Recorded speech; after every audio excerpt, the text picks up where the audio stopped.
Bom dia, pessoinhas do nono ano. Vamos para a nossa aula de arte.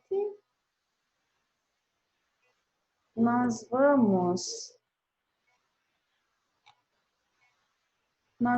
continuar as nossas atividades sobre música, tá?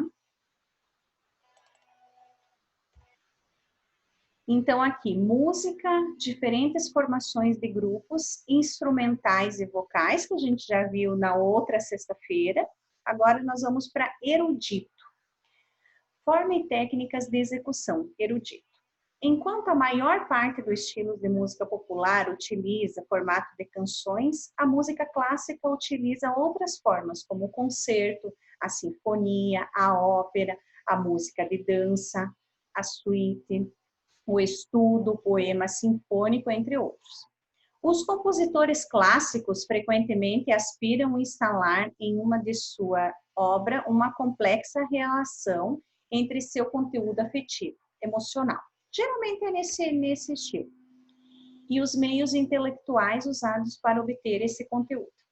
Muitas das obras mais apreciadas da música clássica utilizam o desenvolvimento musical, o processo pelo qual o motivo ou a ideia musical é repetido em diferentes contextos ou formatos de formas alteradas. Os gêneros clássicos, como a forma sonata e a fuga, empregam formas rigorosas do desenvolvimento musical. O desejo da parte dos compositores da música clássica de obter grandes feitos técnicos ao compor sua música, partilhado pelo músico do estilo, que se deparam com metas similares de domínio técnico.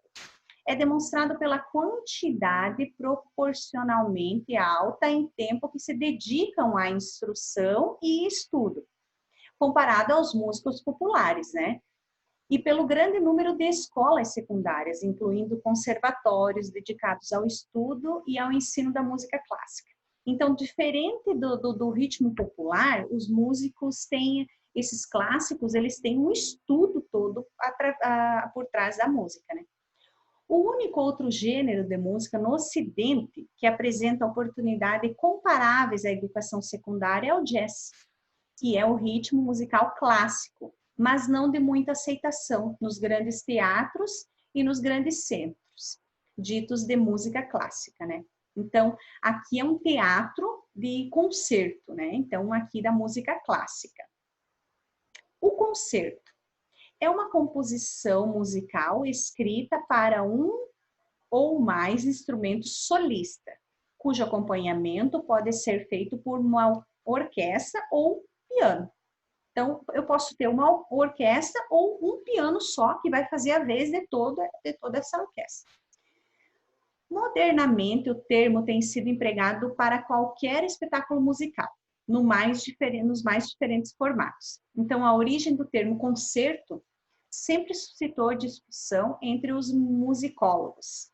Já no início do século XVI, sua origem era atribuída a duas palavras latinas. A primeira era concertatum, do verbo concertare, combater, competir, e a segunda de concertum, do verbo concerere, traduzido como entrelaçar, atar, mas também em alguns contextos como argumentar. Em 1619, Michael Praetorius apoiou a etimologia, que dava a ideia de combate, o choque entre duas entidades instrumentais distintas, tanto no número quanto em sonoridade. As principais características do concerto na era clássica, o qual é tomado como modelo até os dias atuais, são 3 movimentos, dos quais o primeiro é rápido, na forma de sonata, o segundo é lento, sobre qualquer outra forma, e o terceiro, novamente, rápido, em rondó. Instrumental, ou seja, o grupo que faz o acompanhamento é geralmente uma orquestra completa, uma orquestra de cordas ou uma orquestra de câmara. E aqui temos alguns concertos famosos, que é os 4 concertos Opus 8, as 4 estações de Antônio Vivaldi, Concerto de Brandemburgo de Johann Sebastian Bach, Concerto para piano número 21 de Amadeus Mozart, o Concerto para flauta número 1 de Amadeus Mozart, Concerto para piano número 5, que é o Imperador de Beethoven, e o Concerto para piano 1 de Piotr Tchaikovsky. Esses são os famosos, assim, os concertos famosos. Esse daqui é o 1 de Tchaikov. E a sinfonia. É um tipo de composição musical adaptada de sonata, escrita para orquestra e geralmente é composta por vários andamentos ou seções independentes, embora por muitas vezes existam sinfonias compostas em um único andamento. Então, às vezes ela é feita independente e depois junta tudo, e depois, outras ocasiões ela é feita num único andamento. A sinfonia pode também incluir peças para voz, coro ou instrumento com acompanhamento, sem acompanhamento.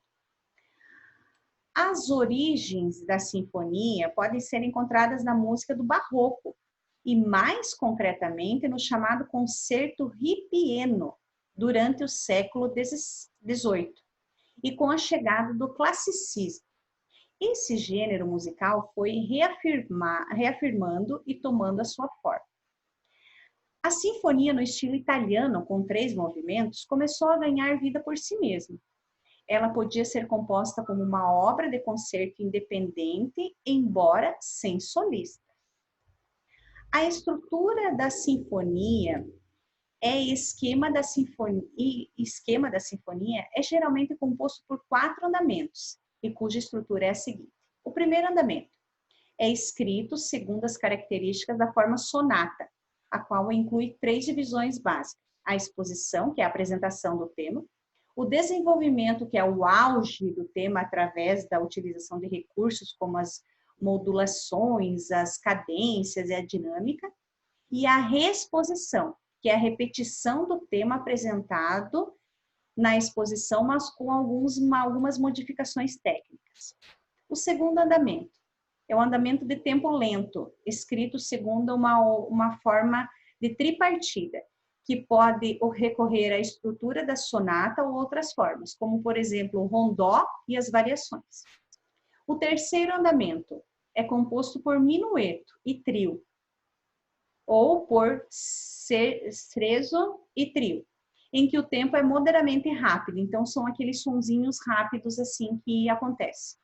E o quarto andamento é escrito segundo a forma de rondó, ou por vezes da sonata em que o tempo é rápido, né? Então, são todos os estilos ali, são os quatro andamentos.